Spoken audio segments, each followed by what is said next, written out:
नमस्कार बच्चों, आज हम हिंदी का बहुत ही महत्वपूर्ण विषय कर रहे हैं समास। समास कहते किसे हैं, समास का क्या अर्थ है और इसके कितने भेद हैं, ये सब आज हम पढ़ेंगे। सबसे पहले जान लेते हैं कि समास क्या होता है। समास शब्द का अर्थ क्या है। समास शब्द सम प्लस आस, दो शब्दों से मिलकर बना है। सम प्लस आस यानी कि समास का अर्थ हो गया पास लाकर रखना। सम का अर्थ होता है पास में और आस मतलब लाना। किन्हीं दो शब्दों को जब हम पास में लेकर आते हैं और जब एक नया शब्द बनता है तो ये जो सारा प्रोसेस है, यह सारी प्रक्रिया समास कहलाती है।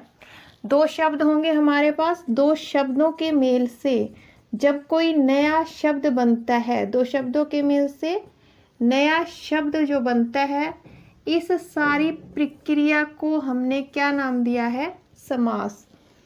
कोई भी दो शब्द देख लीजिए, जैसे कि राजा का महल। दो या दो से अधिक शब्द भी हो सकते हैं, जैसे यहाँ पर हमारे तीन शब्द हैं, राजा का महल। इसको हम लिख देते हैं राजमहल, तो यह क्या बन गया, समास बन गया। यह जो प्रक्रिया हुई यह समास कहलाती है। शब्द के समास के विषय में आगे पढ़ने से पहले कुछ महत्वपूर्ण बातें आपको जान लेनी है।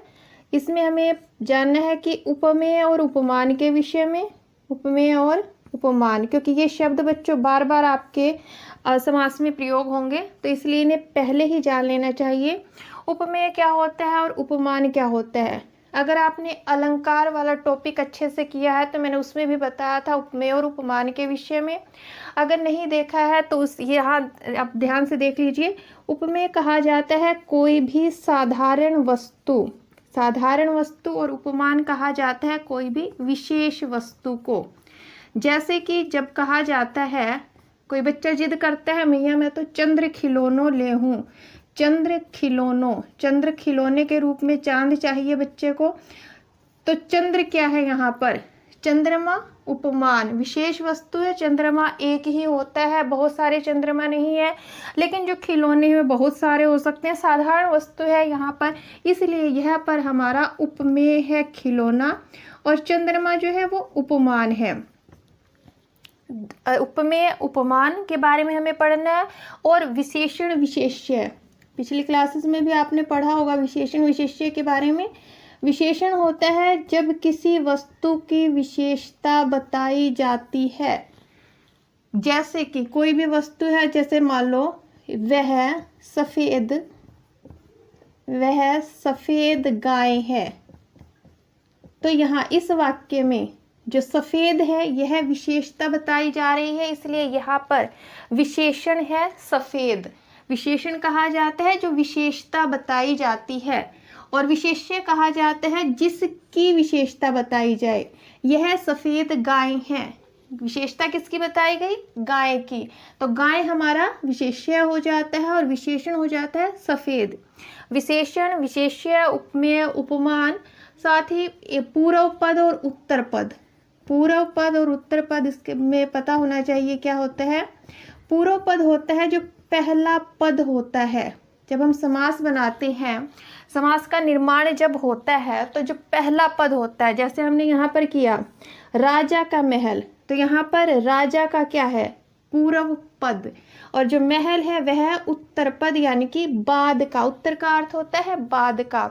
जो पहला पद हमारा होता है वह पूर्व पद कहलाएगा, और जो बाद का पद है वह हमारा उत्तर पद कहलाता है।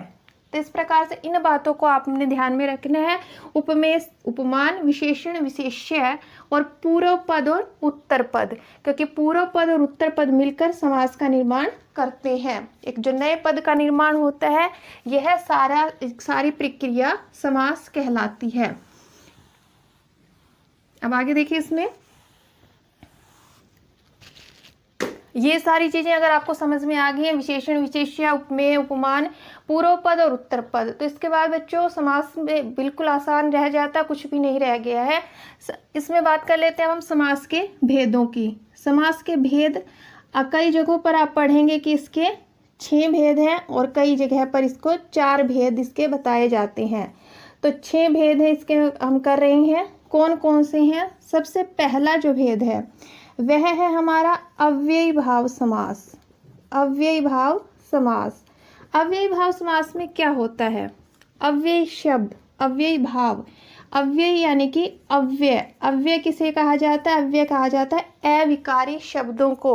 अविकारी शब्द यानी कि वे शब्द जिन पर लिंग, वचन, कारक, काल, लिंग, वचन, कारक और काल का कोई असर जिन पर नहीं पड़ता है उन्हें अव्ययी शब्द कहलाते हैं। और जहां पर पूर्व पद यानी कि पहला पद जब अव्यय होता है तो वहां पर अव्ययी भाव समास होता है। जहां पर पहले पद में या तो कोई लिंग आ जाए यानी कि जेंडर मेल फीमेल, वचन कोई भी वचन, एक वचन या बहुवचन, कारक कोई भी कारक इसमें आ जाएगा, काल यानी कि कोई भी काल जैसे कि भूतकाल, वर्तमान काल, भविष्य काल। इन सब चीज़ों का कोई असर जिस पर नहीं पड़ता है, पहला पद जहाँ पर ऐसा हो तो उसे अव्ययी भाव समास कहते हैं। उदाहरण देख लीजिए, जैसे उदाहरण है यथा शीघ्र। अब यहाँ पर दो पद हैं, यथा और शीघ्र। यथा पहला पद यानी कि पूर्व पद और शीघ्र यानी कि बाद का पद जिसे हमने कहा है उत्तर पद। यथा शीघ्र। अब यहाँ पर पूर्व पद अव्यय है। अव्यय कैसे है? यथा शब्द को देखिए।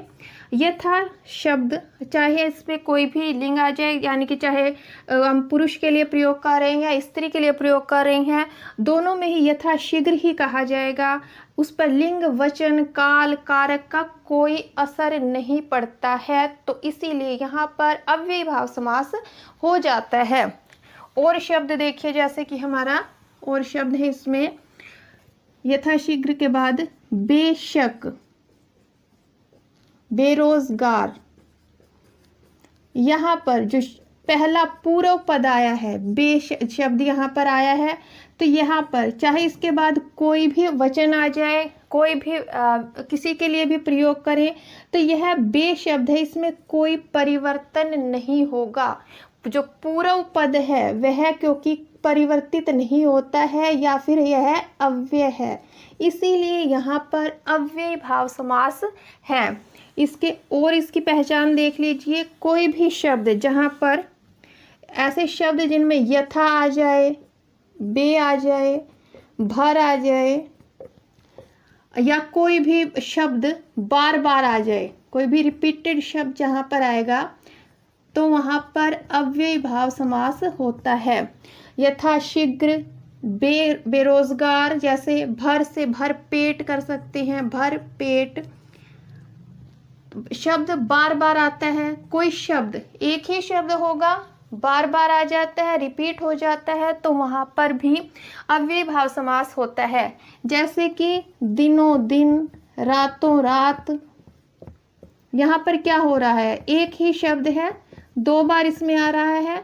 दिनों दिन, जैसे कि वह दिनों दिन अमीर होता गया, वह रातों रात वहां से चला गया। तो यहाँ पर कोई भी रिपीटेड वर्ड हो, यथा, बे, भर या फिर नी शब्द आए, नी जिसमें अव्यय हो जैसे कि निसंदेह, तो वहां पर अव्ययी भाव समास होता है। अव्ययी भाव समास की पहचान हमने की। दो पद होते हैं, पूर्व पद और उत्तर पद। पहला पद अव्यय होगा, लिंग, वचन, कारक, काल की दृष्टि से कोई जिस पर असर नहीं पड़ता है वह अव्ययी भाव समास होता है। जैसे यथाशक्ति, यथाशीघ्र, बेरोजगार, बेखटके, आजीवन। और रिपीटेड वर्ड जहाँ पर आ जाए जैसे दिनों दिन, रातों रात, ये सारे शब्द अव्ययी भाव समास की पहचान होते हैं।